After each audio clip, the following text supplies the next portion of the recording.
장례식장 앞에 서 있는 진아의 어깨가 무겁게 처져 있었습니다. 쌀쌀한 봄바람이 휘몰아치는 날, 고 박정우 씨의 장례식장에는 조문객들이 하나둘 모여들고 있었죠. 진아가 발걸음을 옮기려는 순간 멀리서 검은색 고급 세단이 도착했습니다. 차에서 내린 사람은 다름 아닌 진아의 오빠 박남기와 언니 박미자였어요. 남기는 대기업 임원으로 번듯한 양복을 차려입었고 미자는 항상 그렇듯 정갈한 차림새로 경건한 표정을 짓고 있었습니다. 둘의 뒤로는 각자의 가족들도 따라 내렸죠. 진아는 한참 동안 그 자리에 멈춰서서 그들을 바라봤어요. 5년 동안 치매에 걸린 아버지를 정성껏 간병하면서도 형제들 사이에서 늘 돈 못 버는 식구로 취급받았던 진아의 마음은 복잡했습니다. 진아야, 미자가 다가와 진아의 어깨를 가볍게 두드렸어요. 고생 많았어. 이제 아버지도 편해지셨겠네. 그 말이 진심인지 의례적인 인사인지 구분하기 어려웠어요. 진아는 그저 고개를 끄덕일 뿐이었죠. 속으로는 언니는 아버지가 어떻게 돌아가셨는지도 모르면서라는 생각이 들었지만 입 밖으로 내지는 않았습니다. 조문객들이 속속 도착하며 장례식장은 점점 붐볐어요. 오랜만에 고향에 내려온 남기와 미자는 지역 유지들과 인사를 나누느라 바빴고 진아는 혼자 영정 앞에 앉아 아버지의 마지막 모습을 지켰습니다. 때때로 들려오는 조문객들의 속삭임이 진아의 귀에 들어왔어요. 저기 막내가 5년 내내 아버지 곁을 지켰다더라. 그래도 형제들이 돈은 잘 벌잖아. 대기업 임원에 교회에서도 활발하게 활동하고 아버지 재산이 꽤 된다던데. 진아는 그런 이야기를 들을 때마다 눈물을 삼켰습니다. 아버지를 간병한 것은 돈 때문이 아니었으니까요. 그저 아버지가 외롭지 않게 해드리고 싶었을 뿐이었어요. 아버지가 그녀의 이름을 기억하지 못할 때도 진아는 매일 아침 미소로 아빠, 저 진아예요 라고 말하며 하루를 시작했었죠. 마지막 순간까지도 아버지의 손을 잡고 있던 기억이 떠올랐습니다. 아버지는 갑자기 맑은 정신으로 돌아와 진아를 알아보더니 내 딸이라고 속삭인 후 조용히 눈을 감았어요. 진아는 조용히 아버지의 영정 앞에 무릎을 꿇고 인사했습니다. 아빠, 이제 편히 쉬세요. 고생 많으셨어요. 눈물이 그녀의 뺨을 타고 흘러내렸습니다. 그 순간 장례식장의 문이 열리며 한 남자가 검은 정장 차림으로 들어왔어요. 그는 상속 집행 변호사였습니다. 진아는 마음의 준비를 하며 천천히 자리에서 일어났죠. 이제 모든 것이 끝나가고 있었습니다. 변호사는 테이블에 서류 가방을 내려놓고 목을 가다듬었습니다. 그의 표정은 무겁고 진지했어요. 장례식이 거의 마무리되고 가족들만 남은 상황에서 유언장 공개는 피할 수 없는 순간이었죠. 형제들은 각자 기대와 긴장이 뒤섞인 표정으로 변호사를 바라보았습니다. 고인의 유언에 따라 상속 내용을 전달하겠습니다. 변호사가 말했어요. 그의 목소리는 차분했지만 방 안의 공기는 팽팽하게 달아올랐습니다. 장남 박남기 씨에게는 강남 소재 빌딩과 예금 등 총 25억 원 상당의 재산이 상속됩니다. 남기의 얼굴에 미소가 번졌어요. 그는 미자를 향해 만족스러운 눈빛을 보냈죠. 그의 눈빛 속에는 말했잖아라는 메시지가 담겨 있는 듯 했습니다. 장녀 박미자 씨에게는 제주도 땅과 주식, 현금 등 총 25억 원 상당의 재산이 상속됩니다. 미자도 기쁨을 감추지 못하며 고개를 끄덕였습니다. 그녀는 잠시 진아를 향해 미안한 듯한 시선을 보냈지만 곧 다시 변호사에게 시선을 돌렸어요. 진아는 어떤 일이 벌어질지 직감적으로 알았습니다. 심장이 빠르게 뛰기 시작했죠. 막내 박진아 씨에게는 변호사가 잠시 망설이는 듯 했습니다. 그는 안경을 올리며 서류를 다시 한번 확인했어요. 고인의 재봉틀과 30년 전 매입한 무명 땅 한 필지가 상속됩니다. 순간 진아의 귀에서 윙하는 소리가 들렸어요. 모든 것이 현실감 없이 느껴졌죠. 5해 동안의 간병, 밤새 아버지 옆을 지킨 시간들, 그리고 그 결과는 고작 낡은 재봉틀과 가치도 알 수 없는 땅 한 필지였습니다. 진아는 자신의 귀를 의심했어요. 이게 무슨 말도 안 되는 진아의 말이 목에 걸렸습니다. 눈물이 그녀의 시야를 흐리게 했어요.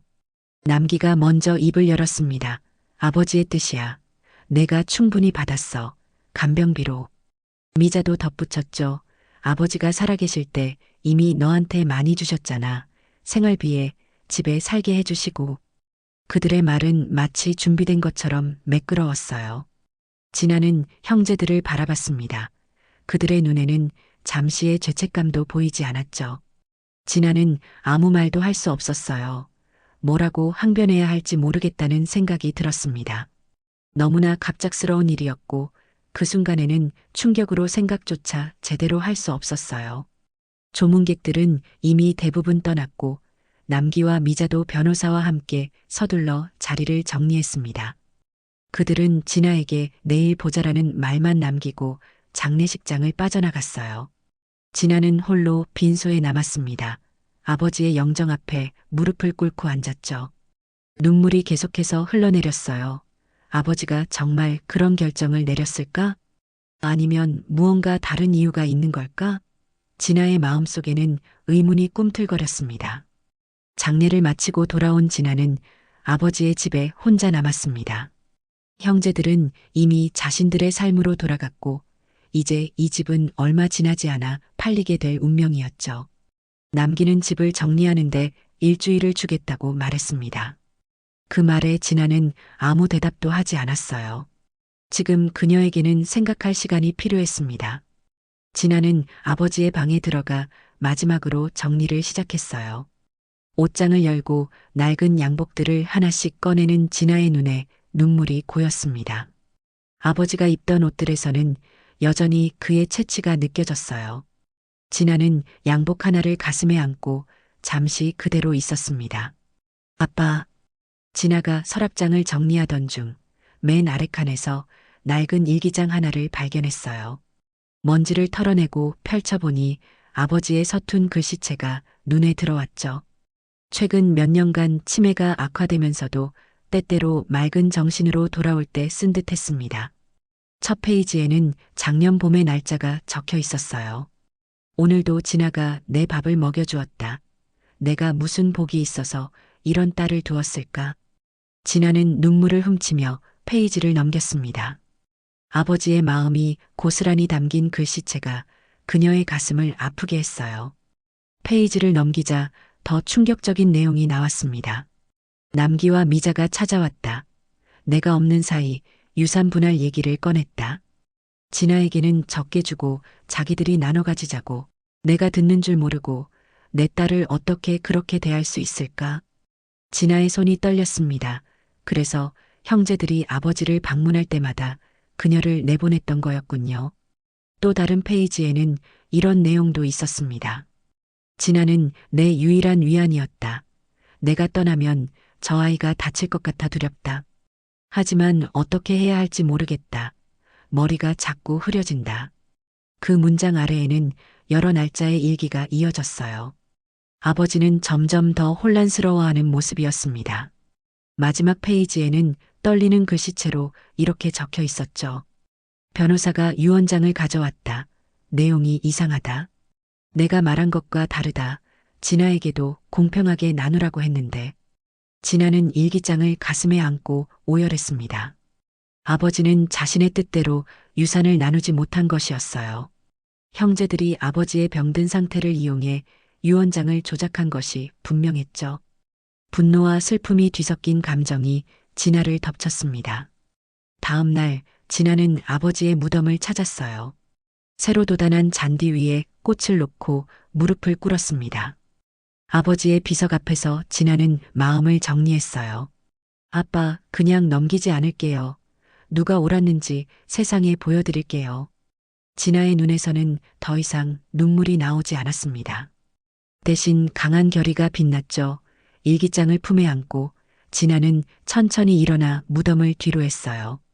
이제 그녀에게는 해야 할 일이 있었습니다. 장남 박남기는 상속받은 재산으로 새로운 사업을 시작하기 위해 지역 사업가들과 미팅을 갖고 있었습니다. 고급 레스토랑에서 진행된 그 자리에는 부동산 개발업자들이 가득했죠. 이번에 아버지께서 물려주신 빌딩을 리모델링해서 프리미엄 오피스텔로 개발할 생각입니다. 남기가 자신감 있게 말했어요. 투자 수익률이 최소 15%는 될 것으로 예상하고 있죠. 그의 말에 사업가들은 탄성을 질렀습니다. 아무도 그가 어떻게 그 재산을 상속받게 되었는지 묻지 않았죠. 한편 장녀 박미자는 교회에서 신도들과 함께 차를 마시며 이야기를 나누고 있었어요. 아버지께서 믿음의 유산을 남겨주셨어요. 제주도 땅을 팔아서 교회 건립기금으로 일부 헌금할 생각이에요. 미자가 경건한 표정으로 말했습니다. 주변 신도들은 그녀의 믿음과 관대함에 감동한 듯 했죠. 그러나 아무도 그녀의 막내 동생에 대해 묻지 않았어요. 그러나 소문은 빠르게 퍼져나갔습니다. 지역 커뮤니티 게시판에는 누군가가 글을 올렸어요. 5년 동안 치매 아버지 간병한 딸은 유산 한 푼도 못 받았대. 대신 형제들이 다 가져갔다지. 댓글이 빠르게 달렸습니다. 대부분 진아에게 동정적이었고 형제들을 비난하는 내용이었죠. 그 소문은 곧 남기와 미자의 귀에도 들어갔어요. 누가 이런 소문을 퍼뜨리는 거야? 남기가 화를 내며 미자에게 전화했습니다. 설마 진아가? 미자가 의심스럽게 물었어요. 하지만 진아는 소문을 퍼뜨리는 대신 조용히 움직이고 있었습니다. 시청, 세무서, 토지대장, 병원 기록, 간병일지, 유언증명 등 필요한 모든 서류를 수집하고 있었죠. 그녀는 법률 상담을 받기 위해 여러 변호사를 만났어요. 이런 경우 유언 능력이 의심되는 상황에서 작성된 유언장은 법적으로 문제가 될 수 있습니다. 한 변호사가 진아에게 조언했습니다. 진아는 아버지의 일기장과 병원 기록을 꺼내 보였어요. 이것들이 증거가 될 수 있을까요?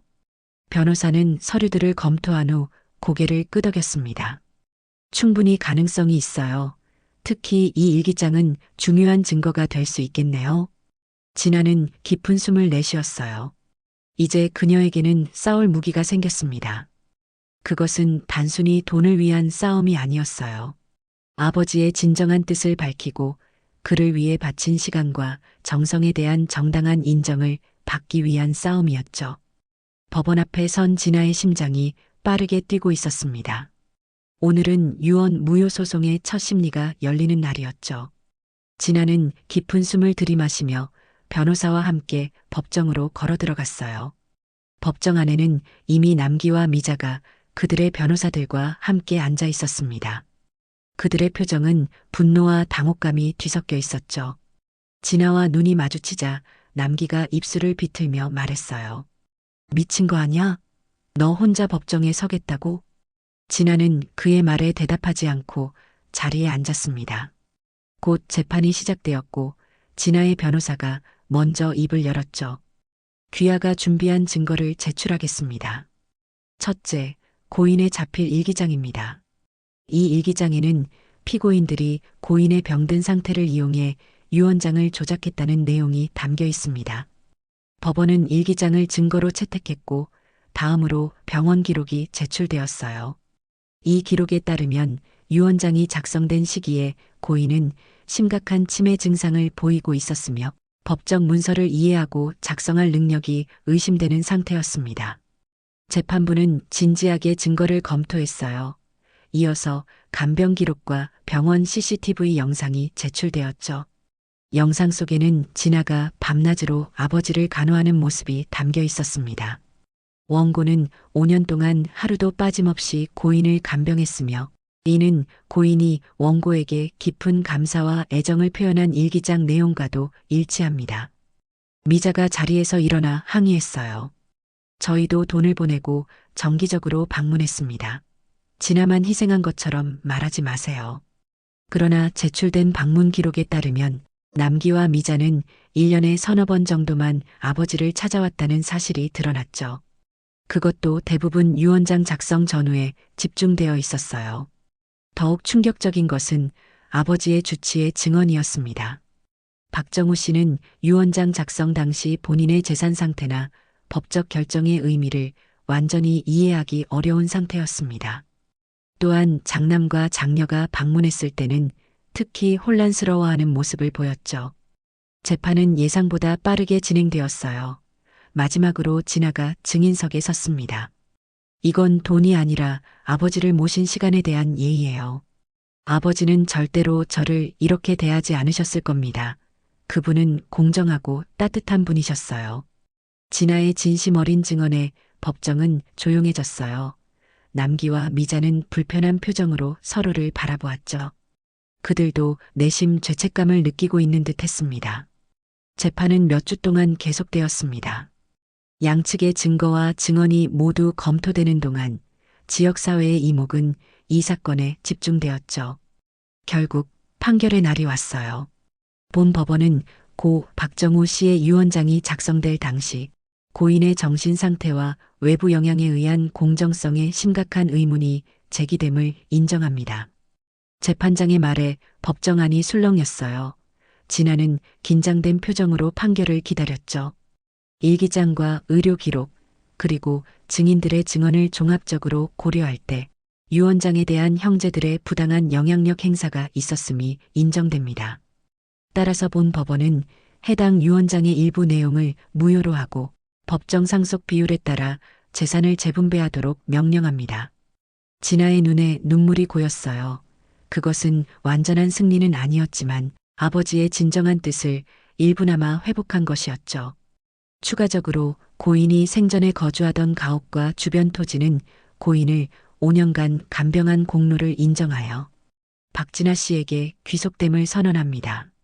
남기와 미자는 충격받은 표정으로 자리에서 일어났어요. 그들은 항소를 고려하겠다고 말했지만 재판장은 냉정하게 대응했죠.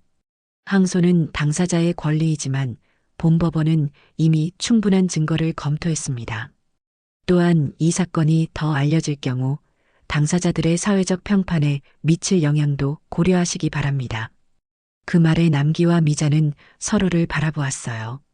이미 지역사회에서는 그들에 대한 비난의 목소리가 높아지고 있었죠. 대기업 임원으로서의 체면, 그리고 교회에서의 이미지도 위태로워진 상황이었습니다. 법정을 나서는 진아에게 여러 지인들과 이웃들이 다가왔어요. 그들은 진아의 승리를 축하하며 격려했죠. 내가 옳았어, 진아야. 용기 있게 잘 싸웠다. 아버지도 하늘에서 기뻐하실 거야. 그러나 진아의 마음은 복잡했습니다. 형제들과의 관계는 이제 완전히 단절된 것이나 다름없었어요. 그들이 자신을 어떻게 대했든 그래도 가족이었는데, 하지만 진아는 자신이 옳은 일을 했다고 믿었죠. 변호사가 진아에게 다가와 말했어요. 이제 아버지의 집으로 돌아갈 수 있습니다. 모든 서류 절차는 제가 도와드릴게요. 진아는 고개를 끄덕였습니다. 감사합니다. 정의가 이루어진 것 같아요. 변호사는 미소를 지었어요. 당신 아버지도 분명 자랑스러워 하실 겁니다. 봄비가 내리는 날, 진아는 아버지의 집으로 돌아왔습니다. 그 집은 이제 법적으로 그녀의 것이 되었죠. 현관문을 열고 들어서자 오랜 기억들이 물밀듯이 밀려왔어요. 아버지가 부엌에서 요리하던 모습, 거실에서 함께 TV를 보던 시간들, 그리고 병든 후에는 이 집에서 그를 간병하며 보낸 날들이 떠올랐습니다. 진아는 천천히 집안을 걸으며 먼지 쌓인 가구들을 손으로 쓸었어요. 창문을 열어 환기를 시키자 봄바람이 집 안으로 들어왔습니다. 뒷마당으로 나가보니 아버지가 늘 아끼던 매화나무에 꽃이 피어 있었죠. 진아는 나무에 손을 얹으며 아빠, 저 돌아왔어요 라고 속삭였어요. 그때 대문 밖에서 인기척이 들렸습니다. 동네 어르신들이 찾아온 것이었죠. 80살이 넘은 김할머니가 환한 미소를 지으며 아이고, 진아야. 내가 결국 이 집을 지켰구나 라고 말했어요. 다른 어르신들도 따뜻한 눈빛으로 진아를 바라보았습니다. 내 아버지가 살아계실 때 늘 너에 대한 이야기를 많이 했단다. 우리 막내가 효녀라네 하면서 이웃 박할아버지의 말에 진아의 눈시울이 붉어졌어요. 어르신들은 진아가 준비한 차를 마시며 오랜 시간 이야기를 나눴습니다. 그들의 이야기 속에서 진아는 아버지의 또 다른 모습을 발견할 수 있었죠. 어르신들이 돌아간 후 진아는 마당을 정리하기 시작했어요. 잡초를 뽑고 낙엽을 쓸고 오래된 화단에 새 꽃을 심었습니다. 집안을 정리하던 중 진아는 재봉틀이 있는 방으로 들어갔죠. 아버지가 남긴 유일한 유산이었던 그 재봉틀은 먼지가 쌓여 있었지만 여전히 견고해 보였습니다. 서랍을 열어보니 옛 사진들과 함께 접힌 종이 한 장이 나왔어요. 그것은 아버지가 젊었을 때 어머니와 함께 찍은 사진이었고 뒷면에는 아버지의 글씨로 이 재봉틀로 우리 가족의 옷을 지었다. 가장 소중한 것은 돈이 아니라 함께한 시간이다라고 적혀 있었죠. 진아는 감동의 눈물을 흘렸습니다. 이제 아버지의 의도를 이해할 수 있었어요. 그는 물질적인 것보다 더 소중한 가치를 전하고 싶었던 거였습니다. 진아는 결심했어요. 이 집을 노인들의 쉼터로 만들어 정우의 집이라 이름 짓고 사람들이 함께 모여 서로의 이야기를 나누고 기술을 배우고 공동체의 따뜻함을 느낄 수 있는 공간으로 만들겠다고 말이죠. 아빠 잘 지켜봐 주세요. 이 집을 아빠가 자랑스러워할 만한 곳으로 만들게요. 진아는 창밖으로 보이는 매화나무를 바라보며 미소 지었습니다. 비가 그치고 햇살이 비치기 시작했어요. 마치 아버지가 그녀의 결정을 축복해주는 것 같았습니다. 1년이 흘러 정우의 집은 마을의 중심 공간이 되었습니다. 넓은 마당에는 작은 텃밭이 생겼고 어르신들이 함께 채소를 가꾸었어요. 진아가 아버지에게 물려받은 재봉틀은 이제 손바느질 수업에 사용되고 있었죠. 매주 수요일마다 열리는 수업에는 젊은 주부들도 참여해 어르신들로부터 전통 바느질 방법을 배웠습니다. 오늘은 정우의 집계관 1주년을 기념하는 특별한 날이었어요. 진아는 아침부터 분주히 준비를 하며 집안을 정리했습니다. 마당에 테이블과 의자를 놓고 손수 만든 음식들을 정성껏 차렸어요. 마을 사람들이 하나둘 모이기 시작했고 집안은 곧 웃음소리와 이야기 소리로 가득 찼습니다. 우리 진아 덕분에 이 동네가 살아났어. 늙은이들이 모일 곳이 생겨서 얼마나 좋은지 몰라. 84세 이 할머니가 진아의 손을 꼭 잡으며 감사의 말을 전했어요. 진아는 겸손하게 미소 지었습니다. 그녀에게 이곳은 단순한 쉼터가 아니라 아버지의 사랑과 지혜를 이어가는 공간이었죠. 파티가 한창일 때 예상치 못한 손님들이 도착했습니다. 진아의 오빠 남기와 언니 미자였어요. 그들은 1년 만에 처음으로 이 집을 찾아왔죠. 진아는 잠시 당황했지만 곧 자신을 추스르고 그들을 맞이했습니다. 어서 와요, 들어오세요. 남기와 미자는 어색한 표정으로 집 안으로 들어왔어요. 그들의 눈에는 놀라움과 후회가 뒤섞여 있었습니다. 집안의 따뜻한 분위기와 사람들의 행복한 모습에 그들도 점차 마음이 열리는 듯했죠. 이런 곳이 될 줄은 몰랐네. 남기가 감탄하며 말했어요.